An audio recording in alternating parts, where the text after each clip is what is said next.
আমার বন্ধুগণ, আপনি যতই নামাজ পড়েন না কেন, যতই রোজা রাখেন না কেন, যতই দান সদকা করেন না কেন, আপনি যদি পিতামাতার সাথে যদি খারাপ ব্যবহার করেন, আপনার আল্লাহর দরবারে একটাও কবুল হবে না। তার কারণ হচ্ছে, আমি একটা জিনিস গভীরভাবে লক্ষ্য করলাম, গোটা কোরআন শরীফের ভিতরে আল্লাহ রাব্বুল আলামিন তিনটা জায়গায় একটার সাথে আরেকটার কানেকশন বানিয়ে দিয়েছেন। তিনটা জায়গায় একটার সাথে আরেকটার কানেকশন বানিয়ে দিয়েছেন। আর সেই কানেকশনটা হলো আল্লাহ রাব্বুল আলামিন যেখানে বলেছেন যে তোমরা আমার ইবাদত করো, তার পাশাপাশি বলে দিয়েছে তোমরা পিতামাতার খেদমত করো। দুই নম্বরে কানেকশনটা হলো আল্লাহ রাব্বুল আলামিন যেখানে নামাজের কথা বলে দিয়েছেন, তার নিচে আবার যাকাতের কথাও বলে দিয়েছেন। আর তিন নম্বর কানেকশনটা হলো আল্লাহ রাব্বুল আলামিন যেখানে জাহান্নামের কথা বলেছে, তার পাশে আবার জান্নাতের কথাও বলে দিয়েছেন। যারা বলেন সুবহানাল্লাহ। এজন্য বন্ধুগণ, পিতামাতার সাথে ভালো ব্যবহার করতে হবে। পিতামাতার সাথে আপনি যদি ভালো ব্যবহার না করতে পারেন, করলে কি হবে আর না করলে কি হবে, আমি ইতিহাস থেকে আপনাদেরকে বলতেছি শিক্ষার জন্য। পিতামাতার সাথে ভালো ব্যবহার করলে কি হয়, ইতিহাস থেকে একটু শিক্ষা নেই। আপনারা সবাই মনে হয় বাইসিদ বোস্তামির নাম শুনেছেন। বাইসিদ বোস্তামি তিনি কিভাবে একটা আল্লাহওয়ালা হলে দেখেন। বাইসিদ বোস্তামির মা একদিন গভীর রজনীতে অসুস্থ হয়ে পড়লেন। বাইসিদ ছোট মানুষ, বাইসিদের কাছে পানি চাইলেন। বাইসিদ উঠলেন, উঠে দেখে ঘরের ভিতরে কোনো পানি নাই। বাইসিদ অনেক দূরে চলে গিয়েছে, পাত্রে করে পানি এনেছে। পানি এনে দেখে বাইসিদের মা তিনি ঘুমায় গিয়েছেন। বাইসিদ চিন্তা করল, এখন যদি আমি ঘুমিয়ে পড়ি তাহলে আমার মার মনে হয় কষ্ট হবে।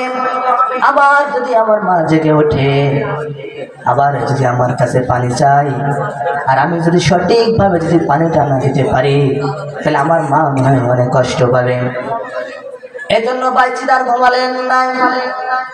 তিনি গ্লাসে করে পানি নিয়ে মায়ের মাথার গোড়ায় দাঁড়িয়ে রইলেন। শীতের রাত থরথর করে কাঁপতেছে। আমার ভাইরা, রাত চলে গেল, ফজর হয়ে গেল। বাইসিদের মা জেগে উঠল। বাইসিদের মা জেগে উঠে বলল, বাইসিদ তোমার কি অবস্থা, তুমি কি সারা রাত ঘুমাও নাই? বাইসিদ বলল, মা গভীর রজনীতে তুমি আমার কাছে পানি চাইছিলে মা, ঘরে কলসির ভিতরে কোনো পানি নাই, আমি অনেক দূর থেকে পানি এনেছি। পানি এনে দেখি মা তুমি ঘুমায় গিয়েছো। এখন আমি তোমাকে আর ডাকি নাই, কারণ তোমার কষ্ট হতে পারে। বাইসিদের মা বুঝতে পারলেন, ওযু করলেন, নামাজ পড়লেন, আকাশ ভরে দুহাত তুললেন, আল্লাহ তাআলার কাছে দোয়া করলেন, আয় রব্বুল আলামিন, আমার ছেলে বাইসিদ আজকে আমার জন্য যা করেছে, আমি আমার বাইসিদের জন্য খুশি হয়ে গিয়েছি। আয় আল্লাহ, আমি তোমার কাছে দোয়া করতেছি, আমার এই বাইসিদকে এই জামানায় সুলতানুল আরিফিন বানায়া দাও। উঠলাম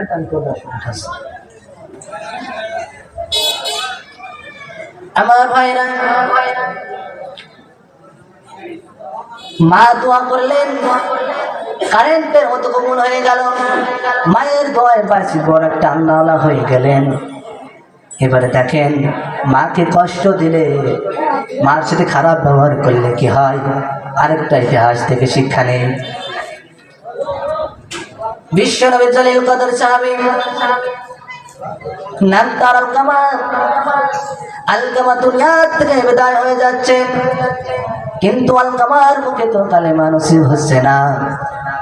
সাহাবীরা সবাই আলকামার কাছে বসে কালেমার তালকিন দিতেছেন, কালেমা পাঠ করাচ্ছেন, কিন্তু আলকামার মুখে তো কালেমা পাঠ করতে পারে না, কালেমা তার মুখে নসিব হয় না। সাহাবীরা সবাই চিন্তার ভিতরে পড়ে গেলেন। সাহাবীরা সবাই নবীজির কাছে চলে গেলেন। নবীজির কাছে গিয়ে বললেন, ইয়া রাসূলুল্লাহ, ইয়া হাবিবাল্লাহ, আপনার জলিল কদর সাহাবী নাম তার আলকামা, সে এই মুহূর্তে দুনিয়া থেকে বিদায় হয়ে যাচ্ছে।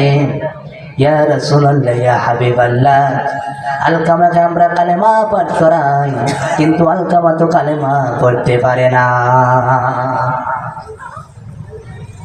নবীজি আর নীরবে থাকলেন না, চলে গেলেন আলকামার বাড়িতে। আলকামার বাড়িতে গিয়ে আলকামাকে কালেমা পাঠ করাচ্ছেন, কিন্তু আলকামা তো কালেমা পড়তে পারে না। নবীজি সাহাবীদেরকে ডাকলেন, ও আমার সাহাবীরা, আমি বুঝতে পেরেছি, তোমরা বলো আলকামার পিতা মাতা কি দুনিয়াতে বেঁচে আছে নাকি?